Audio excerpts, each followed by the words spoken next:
mom has the instincts it takes to raise a new baby. But if you have the money, there is help on the way. According to a recent article in the New York Post, rich moms are spending $10,000 to learn how to be a parent.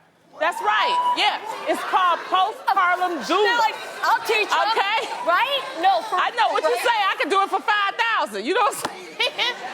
They're called postpartum doulas, and they're paid to juggle tasks ranging from meal prep to lactation consulting, and even how to properly affix a baby carrier to your body. Now, postpartum doula Stephanie Mathis says, it's important for people to understand that my role is not just to be a substitute mom, but to empower a mom and give her the tools she needs to tackle motherhood on her own. I feel you, Tamara.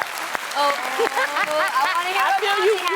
Do you think it's worth $10,000 to teach someone how to be? Okay. I'm just gonna ask my mama. And Yeah. Yes. No, but seriously, they have lactating consultation for FREE at the hospital. Yes, they do. After you have the baby, okay? So pay attention, ladies. After you have your baby, just call for a lactating nurse and they will come to you for free. And how to learn how to use the baby carrier is called YouTube. YOUTUBE. Yeah. No, for real.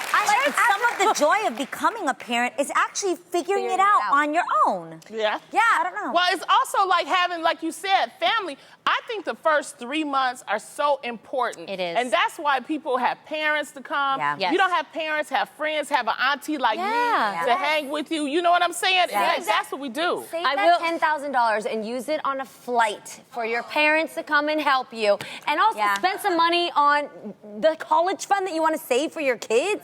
And maybe some Spanx.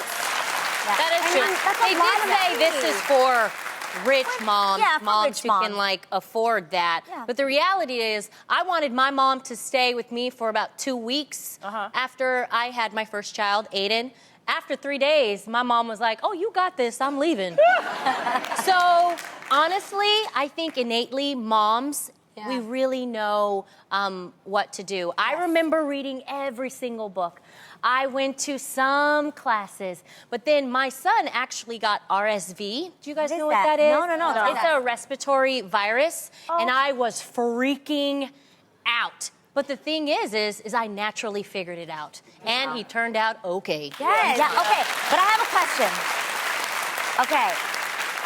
Do you think that maybe having someone there, though, takes a little bit of the fear and the stress off of, like, becoming a mom? Like, yo, it's going to be my first time, and I know that I'm going to be like, am I doing this right? Am I bathing the baby right? Am I, is the baby latching properly? Yeah. There's going to be so many questions. So actually, my mom has already started planning. That's amazing. It's so awesome, and I love her for that. She's going to start planning, like, to take time off of work, lock down a month or two to be there with me. Yeah, for me. You got to think about it, though, Munchkin. A lot of people don't have family and moms like that.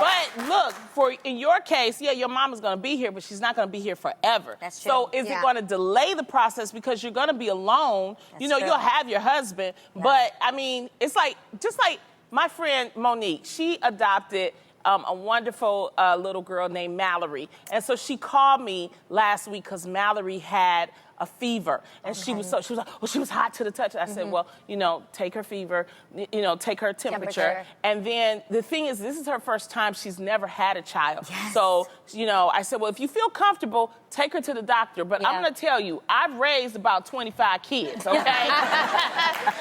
Something's happening. She's probably, I said, how old is she? She said she turned 2. I said, her molars are coming in. Oh. She's catching a fever. I said, give her some baby Tylenol, rub her down with the green alcohol, monitor her, and you'll be all right. I said, but I know you. Take your baby to the hospital because you're not trusting Auntie Honey. Right. She took her to the hospital, and what the hospital tell her? Give her some baby Tylenol and rub her down with alcohol. See? And I think I had to learn that too, Lottie. What you say is that when you have a baby, that your natural instincts kick in, and you got to trust yourself to know your child. Yeah. And so I'm with you. I mean, $10,000 is a lot of money. What? You're always going to have So the much. internet and Jesus. Somewhere in between that, you're going to figure something out. You know, that's just first world problems. You know what I mean? Yeah. You know? Yo, somebody the other day told me the funniest quote ever. They were like, yo, God keeps babies alive. And I was like, what do you They're so mean? resilient. He's like, no, it's God. God is doing, he's like, they're always trying to kill themselves. But he said it literally like, they try to throw themselves down staircases. They're trying to eat pebbles and rocks and things they're not like choke on. He's like, yo, God keeps babies Let me alive. tell you what it says. They do everything that's gonna cause themselves harm. Munchkin, the saying is God protects children and fools. And I'm a child of God. I tell you that much, okay? I'll tell you that so too. You don't have to worry.